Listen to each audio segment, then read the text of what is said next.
que é ter uma forma civilizada de tentar se entender. Mas e quando não é amigo mesmo? Mesmo assim. Mesmo. Não, mas não é amigo mesmo. O cara, assim. sei lá, saiu, transou com a irmã da pessoa, uma coisa assim bem grave aconteceu. Você É questão de priorizar. Você vai priorizar quem? O adulto ou a criança? Não, Voltamos pra lei.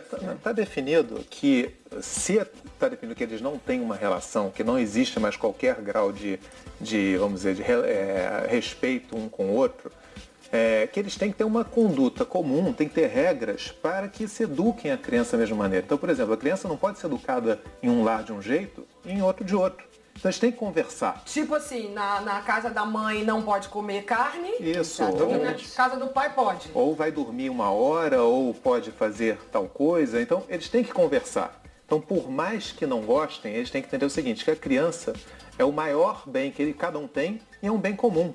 Então, não é o Isso meu deveria filho. ser posto em carta? Deveria. Sabe assim, um documento. Não digo regra, documento... Não digo um documento formal, mas uma carta de intenções. Falando em documento formal... Você responde? Peraí, Eu calma. posso responder de uma certa forma. Você não regra para tudo, para todas as coisas obrigatoriamente, não tem como fazer. Agora, algumas regras, especialmente em relação A criança não pirar. em relação ao contato o Marcos até põe muito bem isso no livro dele, que ele não chama nem de visitação, porque não é visitação. Ninguém é visitante ali entrando na casa do pai ou da mãe. É. Verdade. A criança está indo lá porque a criança... A casa dele. É a casa dele, também é. Pelo fato dos pais serem separados, ele continua. Tem 2 casas a partir daquele momento.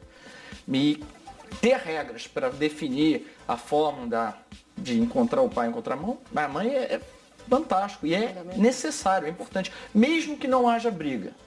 Eu defendo a tese de que, independente do bom relacionamento, tem diálogo, é maravilhoso. Ótimo, tem a regra. Coloque a regra. No máximo, de um primeiro... Eu insisto, imagino que aí no fórum vai aparecer que tenha aquela pessoa que não tem mesmo. Já apareceu alguém assim, fora? Não, fórum, obrigado pelo fórum. Olha só. Fred Fórum. É porque eu tô com um problema aqui no e-mail, uma pessoa que mandou um e-mail pra gente perguntando se ela pode entrar com processo contra o pai ausente. Que era aquilo que a gente já falou aqui, que o pai teve uma nova família e esqueceu dos filhos. O pai que não está presente em casa. Se isso é caso de uma ação judicial. Pode sim. O Estatuto da Criança e Adolescente prevê e permite que haja aquele pai que não visita, que deveria visitar, o bem até próprio da criança, ele pode ser penalizado na justiça pelo fato de não estar Danos cumprindo morais. a visitação. É uma pena pecuniária, ele pode ser culpado, Eu li uma carta de uma menina, bonita beça carta, uma mulher de 25 anos, contando a história dela, de total desprezo, porque os pais se separaram, ele teve uma nova família. Talvez até a gente tentando entender essa nova família, essa nova mulher não aceitou esse filho do primeiro casamento dele e ele desprezou essa menina. Ela processou por danos morais e ganhou. A gente tem um e-mail aqui da Laura de Passo Fundo, que é grande, eu não vou ler o e-mail dela todo, que diz exatamente isso. Que E o ela pai também abandonou ganhou? a família, não, mas ela não processou. Mas que a mãe supriu a falta do pai, que a mãe é maravilhosa e tal. Mãe, Isso- boa pergunta. Mãe supra a falta de pai? Existe o tal, eu dou essa palavra péssima, pai, não tem? Falam, né? Olha, eu acho que a mulher, ela pode até ser uma mulher Incrível. super poderosa, né, incrível, que realmente dê conta do recado, mas mesmo que não haja um pai, eu acho que vai haver um padrinho, entendeu? Que a presença masculina, ela é fundamental, mesmo que seja em forma de padrinho, né? Se o pai já morreu, ou se o pai separou e largou a família, ou se foi um filho de mãe solteira, né? Que às vezes teve o filho e o pai mora sei lá onde, nem sabe que teve essa criança, né? Pode às vezes acontecer. pode acontecer. Mas eu acho que, mesmo assim, essa mãe deveria eleger um padrinho, assim, na minha opinião, que eu acho que a Com criança aquela velha e precisa. boa função católica do padrinho, né? De Substituir a ausência a ausência dele. paterna. Tem uma materna. pessoa aqui na linha querendo conversar conosco. Alô, quem tá falando? Oi. Alô? Alô? Oi, como você chama? Oi, é Luiz Henrique do Rio de Janeiro. Diga lá, Luiz Henrique. Olha só, Astrid, eu queria saber, pelo fato da mídia, a mídia hoje em dia está explicitando demais a situação de separações. tanto em novela, tanto em qualquer noticiário da televisão, de jornal, você está falando isso. Eu quero saber se essa situação deixa as pessoas mais à vontade para fazê-la. Tanto as crianças aceitarem quanto os pais para encarar. Porque antigamente era um maior tabu, né? Então as pessoas ficavam juntas pelo tabu e não por... Tá? E não pela necessidade. Entendi o que você quis dizer. Obrigadão, Luiz. Fica com Deus. Eu acho que, sem dúvida, a mídia... Primeiro, a mídia, ela está refletindo um fenômeno, que é esse fenômeno do aumento das separações. Então, a mídia tem a obrigação de estar, vamos dizer, colocando no papel, né, colocando nos veículos o que está acontecendo.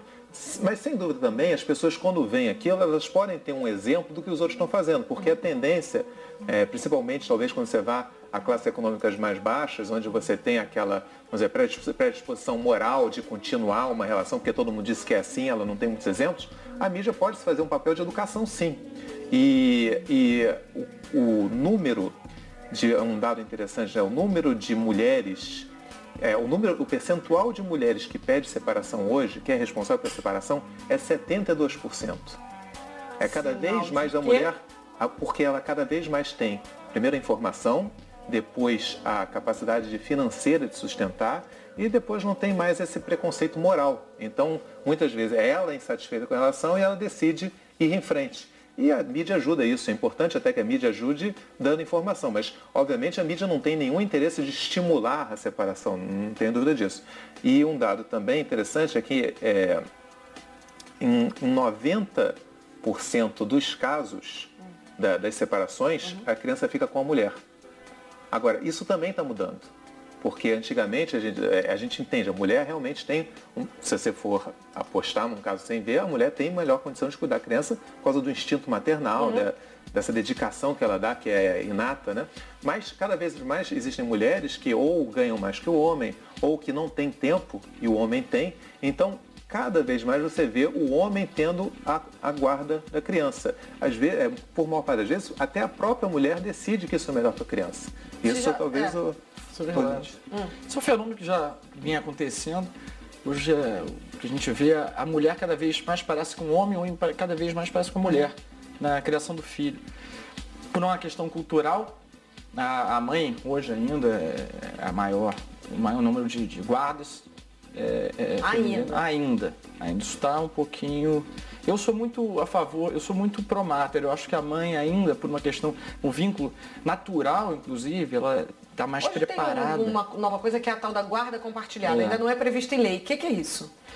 A guarda compartilhada, na verdade, isso já existe, de uma certa forma, na lei brasileira. Não está escrito o termo guarda compartilhada, que é um termo importado de outras legislações. Já existe um projeto de lei para que... E o que é? Na verdade, a guarda compartilhada nada mais é do que uma administração da vida da criança que o pai e a mãe já têm direito hoje. Quer dizer, um exemplo simples, por exemplo, uma criança estuda numa escola, a mãe quer trocar de escola, o pai tem o direito de opinar ou de aceitar ou não essa troca. A administração da vida da criança é do pai e da mãe. Essa civilidade que a gente está falando na teoria... Pode ser que na prática ela não funcione da melhor forma possível. Se uma criança tiver que fazer uma viagem de férias para Disney, o pai e a mãe têm que... Não, ambos têm que autorizar. Ambos têm que autorizar. Formalmente. Isso é a guarda compartilhada? Na verdade, a guarda compartilhada, na verdade, é uma administração da vida da criança. Não é quem está mais tempo com a criança, quem fica mais tempo. Não tem esse de final de semana com um, final de semana com outro. Isso é uma confusão, na verdade, que é uma questão de terminologia, a questão dessa visitação, e que nós chamamos até de visitação alternada. Passa uma semana com uma semana com outra, uma semana com uma semana com outra. Porque eu não acho muito saudável isso, porque a criança perde referência. Ela já não sabe se é a casa, porque não é? Se for tratado como visita, se você muda o nome, fica mais fácil. Não, você acha isso? Eu acho que tem vários pontos aí, né? Primeiro que uma coisa que você falou antes, sobre aquele negócio da carta de intenções, eu acredito, e acho mais, eu acho que você tem que, no momento de separação, fazer um grande contrato. Não grande com muitas páginas, mas você tem que sentar e tentar realmente planejar a sua vida, porque... Por exemplo, essa visitação, né, que o termo é péssimo. Como é que vai ser? Como é que vai ser o tempo de um com o outro? Isso tem que ser planejado, mas tem alguns detalhes do tipo, Réveillon, passa com quem? Natal, passa com quem? Então, isso se você não planejar, isso dá um problema num dado momento. Então, no meu contrato, eu fiz um contrato e o meu contrato simples, que diz assim, ó, é alternado, cada ano passa em um.